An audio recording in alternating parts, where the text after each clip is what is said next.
बहुत समय पहले, कोई 300 बरस पहले, राजा वीर सिंह नामक एक पराक्रमी और न्यायप्रिय राजा था।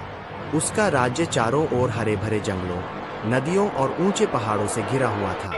लोग उसे देवता समान मानते थे, क्योंकि वह गरीबों की मदद करता और अन्याय करने वालों को सख्त दंड देता। एक दिन महल की दीवारों पर अचानक से एक अजीब निशान दिखाई दिया। रक्त जैसी लाल लकीरें, जिनसे बना था एक अज्ञात प्रतीक। किसी को समझ न आया कि यह किसने बनाया और क्यों। उसी रात राज्य की सीमाओं पर तैनात सैनिक रहस्यमय ढंग से गायब हो गए। राजा वीर सिंह को लगा कि यह कोई साधारण घटना नहीं है। तभी एक वृद्ध ज्योतिषी ने दरबार में आकर कहा, महाराज, यह संकेत उस गुप्त किले का है जो 300 बरस पहले धरती के नीचे दबा दिया गया था। उसमें एक ऐसा रहस्य छिपा है जो अगर गलत हाथों में चला गया तो पूरा राज्य विनाश को प्राप्त होगा। यह सुनकर राजा ने अपने सबसे विश्वसनीय योद्धाओं के साथ यात्रा शुरू की। वे घने जंगलों से गुजरे, जहां जहरीले नाग रास्ता रोकते थे। फिर उन्हें एक गुफा मिली जिसमें भ्रमजाल था। कभी आगे का रास्ता दिखता, कभी गुम हो जाता।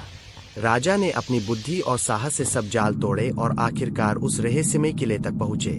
किला काले पत्थरों से बना था और उसकी दीवारों से अजीब गूंज सुनाई देती थी। जैसे ही वह अंदर पहुंचे, अचानक फर्श हिलने लगा और लोहे का दरवाजा बंद हो गया। सामने प्रकट हुआ एक मुखौटा पहने योद्धा। उसने कहा, मैं इस किले का रक्षक हूँ। केवल वही यहाँ से जीवित बाहर निकल सकता है जो सच्चे दिल से अपने राज्य के लिए लड़ रहा हो। अगर तुम्हारे मन में लालच या सत्ता की प्यास है। राजा ने तलवार खींच ली और एक भयंकर युद्ध हुआ। मुखौटा पहने योद्धा की ताकत अलौकिक थी, लेकिन वीर सिंह ने अपने धैर्य और ईमानदारी से उसे परास्त किया।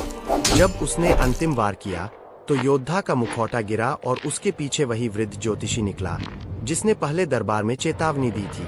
असल में वह साधु नहीं बल्कि एक अमर राक्षस था जो राज्य की शक्ति हथियाना चाहता था। 300 बरस पहले उसे इसी किले में बांध दिया गया था और अब वह मुक्त होने की कोशिश कर रहा था। राजा ने अपनी तलवार से उसका वध किया और किले के गर्भगृह में छुपा हुआ नीलम मणि प्राप्त किया। उस मणि में अपार ऊर्जा थी, लेकिन राजा ने उसे संभालकर फिर से धरती के नीचे गाड़ दिया ताकि वह कभी किसी लालची हाथ में न पड़े। राजा वीर सिंह विजयी होकर लौटा और उसका नाम इतिहास में अमर हो गया।